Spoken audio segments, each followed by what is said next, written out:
E aí, pessoal, aqui é o JP, e agora a gente continua nosso estudo de eletroquímica, falando especificamente de pilhas. A gente já começou aí no nosso último vídeo falando desse assunto. Bom, ainda sobre as pilhas, né, depois a gente vai fazer um resuminho, retomando coisas do vídeo passado. O que mais que a gente precisa saber dentro dessa parte? Como que a gente consegue representar as nossas células eletroquímicas quando eu estou me referindo a uma pilha? Bom, por exemplo, aqui a gente tem uma pilha, né, das mais clássicas para aparecer em exercício, que é uma pilha de zinco e de cobre. Se ele te der somente essas duas informações, né, esses dois potenciais, você já tem que ser capaz de montar a pilha inteirinha, todo o esquema aí, utilizando aquela representação lá dos desenhos e tudo mais para a pilha de Daniel. Vamos lá. Como que a gente faria? Então estaria aqui, eu teria essa montagem. Perceba que nós temos os dois eletrodos. Um primeiro eletrodo é um eletrodo de zinco, esse outro aqui é um eletrodo de cobre. Eu peguei uma placa de zinco e mergulhei em uma solução de sulfato de zinco, né, 1 mol por litro, lembrando da condição padrão. Aqui eu escolhi o sulfato de zinco, mas poderia ter sido outro sal, desde que contivesse os íons zinco, Zn2+. Mesma coisa aqui para o cobre, eu tenho aqui um eletrodo de cobre, ok? Cobre metálico, imerso em uma solução de sulfato de cobre 2, também a 1 mol por litro. Conectei esses dois eletrodos por um fio, coloquei um voltímetro para medir a voltagem da pilha e coloquei a minha ponte salina para fazer aí o equilíbrio das nossas, o equilíbrio elétrico das nossas soluções, tá certo? Qual que é a análise que a gente tem que fazer aqui? Ele me deu esses dois potenciais. Como que eu sei se esse potencial é redução ou oxidação? Então vamos olhar o que está acontecendo aqui, ó. O cobre está saindo aqui de +2, né, NOx +2, indo para cobre metálico, cobre 0. Então esse é um potencial de redução para o cobre. Mesma coisa para o zinco, ele me deu então os dois potenciais de redução, do cobre e do zinco. Olhando os potenciais, qual que é a nossa interpretação? Temos aqui que quem tem maior potencial de redução desses dois é o cobre, então é ele que sofre redução. E numa pilha, né, lembrando aí do CRAL, o cátodo reduz. Consequentemente, o eletrodo de cobre será o nosso cátodo. E numa pilha, lembrando aí do pipoca, numa pilha, o positivo é o cátodo. Então, esse será o polo positivo da nossa pilha. Então, tá aqui. Esse pedaço todo aqui é o nosso cátodo. Essa daqui é a semi-reação de redução. O cobre está reduzindo. É isso que a gente quer mostrar. Por outro lado, então, se o cobre vai reduzir, o zinco vai oxidar, ok? E aí, se ele não é o cátodo, então o zinco é o ânodo. Se ele não é o polo positivo, então ele será o polo negativo. Então, está aqui a nossa, o nosso eletrodo de zinco sendo o nosso ânodo. E aqui está a semi-reação de oxidação dele, tá? A quantidade de elétrons já está igual, então eu consigo inclusive juntar já essas duas equações para conseguir chegar na reação global dessa pilha. Bom, então essa primeira análise aqui que a gente conseguiu montar. Vamos continuar olhando aqui o que mais que a gente consegue tirar de informação desse exemplo. Temos aqui a movimentação dos elétrons. Então perceba que o zinco está perdendo elétrons. Para onde que vão esses elétrons? Eles vão pelo fio até o eletrodo de cobre, porque o cobre precisa desses elétrons para fazer essa reação, ok? Essa semi-reação. Então, esse é o sentido do fluxo de elétrons. E como a gente já viu também, o sentido da corrente elétrica é ao contrário. Então, é para o outro lado. Então, sai do cobre e vai para o zinco. Ou seja, vai do polo positivo para o polo negativo, ok? O que mais que a gente vai conseguir tirar de dessa representação aqui? Bom, temos aqui os nossos potenciais. Após algum tempo, o que a gente vai observar nesse experimento? Observaremos essas duas coisas aqui. Vamos olhar um eletrodo de cada vez. Primeiro, acontece o seguinte, a placa de zinco será corroída. Por quê? Porque o zinco está saindo da sua forma metálica e está virando íon. Então, ele sai da barra metálica e vai para a solução. Ou seja, a gente observa que, ao mesmo tempo em que a placa sofre corrosão, a concentração de íons zinco nessa solução vai aumentar. Então, temos isso daqui, desse lado. E no outro lado, o que a gente observa? Os íons cobre 2 estão saindo da nossa solução porque eles estão reduzindo, estão virando cobre metálico. E o cobre metálico está presente na barra. Então, a massa da barra vai aumentar. Então, temos essa observação simultânea aí acontecendo. E tem um outro detalhe, né, interessante só para a gente saber, que é o seguinte.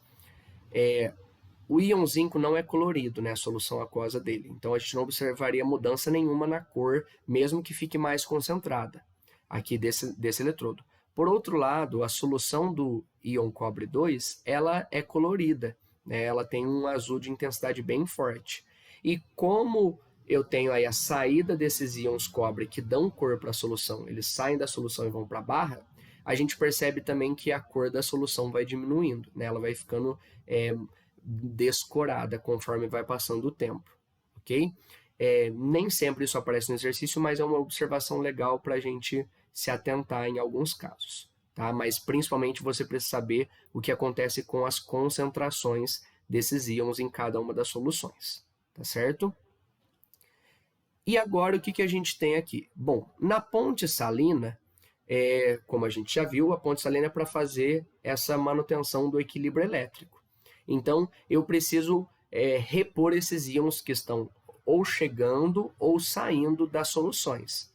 No caso, aqui no eletrodo de zinco, está aumentando a quantidade de cátions. Consequentemente, para continuar o equilíbrio elétrico, então eu preciso mandar ânions, ou seja, íons negativos, para esse lado. Então, a ponte salina acaba mandando, né, se ela for formada por cloreto de potássio, os íons cloreto que vão para a solução aqui do eletrodo de zinco. E por outro lado, aqui no eletrodo de cobre, os cátions cobre 2 estão saindo. Então eu estou diminuindo tanto de positivos. Eu preciso repor esses positivos, então eu mando para cá os íons potássio. Por isso que eu consigo manter essa reação acontecendo, justamente porque eu consigo manter esse equilíbrio, então as soluções continuam eletricamente neutras. E como que vai ser a reação global? Então, como eu já disse, a quantidade dos elétrons de cada uma das semi-reações está igual, então é 2 de um lado, 2 do outro. Na hora que eu juntar essas duas semi-reações, temos a reação global. Lembrando aqui, né, que esse Zn do reagente é a barra, então barra está no reagente é porque ela é corroída. E forma íon, então por isso que a concentração de zinco vai aumentar. E aqui para o cobre é o contrário, o íon sai da solução e vai para a barra metálica, por isso que a massa aumenta. Okay? Essa é a reação global dessa pilha. Se ele pede para a gente agora a DDP dessa pilha, então o que a gente tem? Eu pego, como os dois potenciais são de redução, eu pego potencial maior menos potencial menor. Então tá aqui, ó, desses dois valores, o maior é o mais 0,34, então mais 0,34 menos o menos 0,76, que dá um potencial para a nossa pilha de mais 1,10 volts. Montei ela certinho porque deu DDP positiva, que era o esperado, tá certo? Se eu quero fazer daquela outra forma de calcular que eu também ensinei, eu mantenho o potencial do cobre, que é de redução, e eu inverto o potencial do zinco. Então aqui é redução, ele vira potencial de oxidação. E aí eu inverto o sinal aqui. Aí também dá certo. É mais 0,34 com mais 0,76, chegando aí em mais 1,10. Ok? E aí, uma outra ideia para a gente pensar. Essa reação ocorre indefinidamente? Não, tem uma hora que ela vai parar. Quando para essa reação? Quando ela atinge o equilíbrio, né? No caso aí, como é uma reação envolvendo reação reversível, equilíbrio químico e tal, ela vai parar até, ela vai ocorrer, aliás, até atingir o equilíbrio. E aí ela para de funcionar, ok? Um detalhezinho aí só para a gente pensar. Então, muitas vezes uma pilha que a gente tem em casa para de funcionar é porque a reação química que acontece dentro dela atingiu o equilíbrio, ok? Então eu não tenho necessariamente o consumo total dos reagentes aí nessa reação. Tá? São várias coisas aqui que a gente abordou que podem ser cobradas em um exercício. A montagem, a interpretação, quem é cátodo, quem é ânodo, reação global, DDP da pilha, o que acontece com cada uma das barras metálicas, o que acontece com as soluções, enfim, muitas coisas possíveis para serem abordadas em um exercício. Ok? Bom, e uma outra maneira da gente representar as nossas células eletroquímicas é utilizando o chamado diagrama de célula. O que é isso? É essa representação aqui, né? Eu peguei a mesma pilha que a gente viu no exemplo anterior, que era uma pilha de zinco e cobre, para utilizar aqui essa representação. O que significa isso? Então, nessa primeira parte do diagrama de célula, eu tenho aqui o nosso ânodo. Como que eu sei que é o ânodo? Porque aqui o zinco está saindo de zinco 0, NOx 0, indo para zinco de carga 2+, ou seja, NOx mais 2. Então, oxidou, ânodo oxida. Aqui a gente tem o cátodo. O cátodo está sofrendo redução. Tá? Então, eu leio exatamente na sequência. O zinco oxida, o cobre está reduzindo. Tá? Então, por isso que ele está no cátodo. Então, eu separo essas duas espécies por um traço, ok? E eu separo os dois eletrodos por duas barras. Essas barras me indicam a ponte salina. Tá? Então, eu posso também, um exercício pode trazer exatamente essa representação para falar de uma pilha. Perceba que se eu coloco o eletrodo de cobre primeiro e o de zinco depois, na verdade eu montei a minha pilha ao contrário, então ela não vai funcionar, porque ela não vai ser espontânea. Tá? Então, tem que respeitar essa sequência. Primeiro o ânodo e depois o cátodo.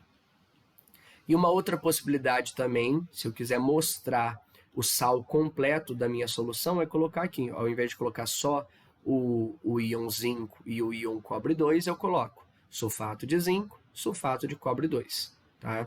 Também está correto. É que nessa de cima, eu estou falando realmente das espécies químicas que estão participando da reação.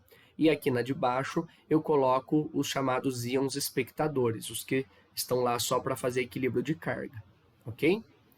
E uma observação para a gente tomar cuidado, por exemplo, aqui, ó, essa daqui é uma outra pilha, ela é uma pilha de prata e de hidrogênio.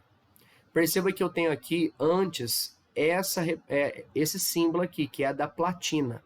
Por que eu preciso colocar a platina aqui? Porque a platina ela vai ser um eletrodo inerte, então ela não participa da reação.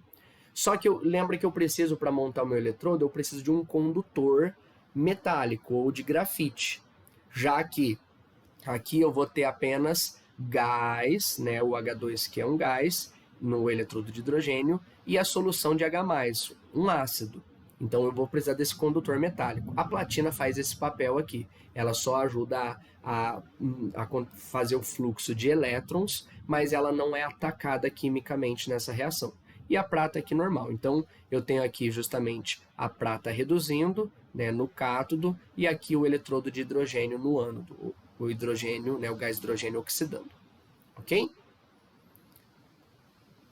Bom, resumindo então as nossas pilhas, o que a gente tem aqui? Temos o seguinte: sempre o nosso cátodo, né, o eletrodo que é o cátodo, sofre a semi-reação de redução e ele é o polo positivo. Vamos lembrar aí que justamente a gente tem o CRAL, cátodo reduz, ânodo oxida.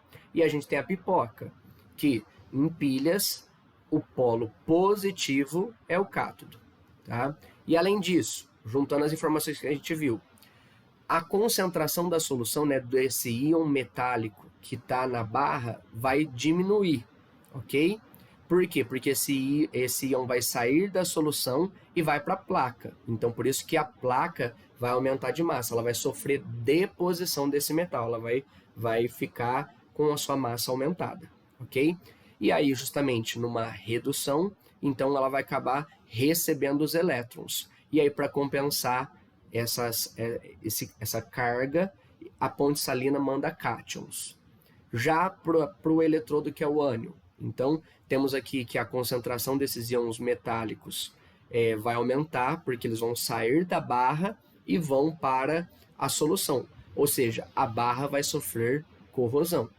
E aí, obviamente, para acontecer uma oxidação, eu tenho que perder esses elétrons. Então, quando eu perco elétrons, a ponte salina, para compensar aí essas diferenças de cargas, vai acabar mandando ânions, ok? Ficou na dúvida dessa tabelinha, principalmente dessa última parte aqui, desse final?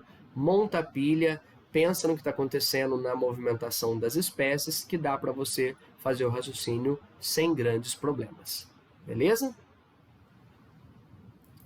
Bom, a gente fecha aqui mais um vídeo dentro da eletroquímica. Temos ainda detalhes para ir abordando nesse grande assunto ainda, então continuamos já já.